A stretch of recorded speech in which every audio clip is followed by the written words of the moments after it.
کے بارے میں منفی خبریں اڑائی جا رہی ہیں، سوشل میڈیا پر مایوسی پھیلائی جا رہی ہے۔ Army chief general Asim Munir کا نیشنل فارمرز کنونشن سے خطاب، کہا تاثر دیا جا رہا ہے ریاست اپنا وجود کھو رہی ہے، قوم کے ساتھ مل کر ہر قسم کے مافیا کی سرکوبی کریں گے۔ آرمی چیف نے کہا پاکستان گرین انیشیٹو کی آمدن کا بڑا حصہ صوبوں کو جائے گا، زرعی تحقیق ہوگی، کسانوں کو سہولتیں ملیں گی، فوج کا کردار صرف کسانوں کی خدمت ہے۔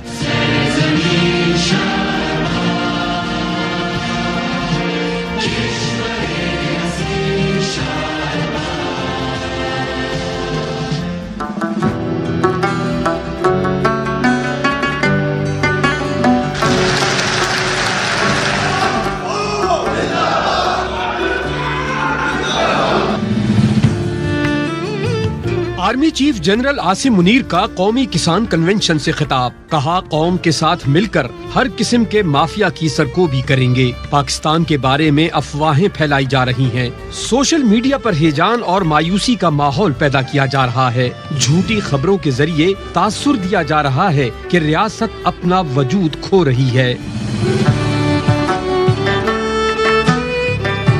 آرمی چیف کا کہنا تھا کلبے کے نام پر دو ہی ریاستیں قائم ہوئیں، ایک ریاست طیبہ اور ایک ریاست پاکستان۔ یہ محض اتفاق نہیں، 60 کی دہائی میں پاکستان ایشیا کا تیزی سے ترقی کرنے والا ملک تھا۔ ہم قائد اعظم کے اصولوں، ایمان، اتحاد، تنظیم کو بھلانے کی وجہ سے تنزلی کا شکار ہوئے۔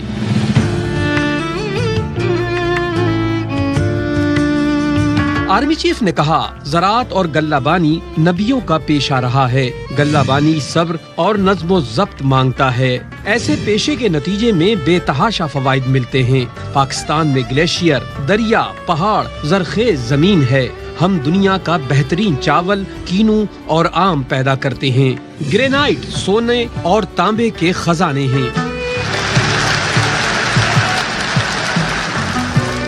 آرمی چیف نے بتایا گرین پاکستان انیشیٹو کا مقصد زراعت پر کام کرنا ہے، آمدن کا بڑا حصہ صوبوں کو جائے گا، زرعی تحقیق ہوگی، فوج کا اس میں کردار صرف عوام اور کسانوں کی خدمت ہے، ملک بھر میں زرعی مالز کا انعقاد ہوگا، کسانوں کو سہولتیں ملیں گی، آسان زرعی قرضے، کولڈ اسٹوریج چین بنائی جائے گی، موسمیاتی تبدیلی کے اثرات سے پاک بیج دیں گے، جینیاتی انجینئرڈ لائیو اسٹاک کی فراہمی یقینی بنائی جائے گی۔ آرمی چیف کے خطاب کے دوران کسانوں نے پاکستان زندہ باد اور پاک فوج زندہ باد کے نعرے لگائے۔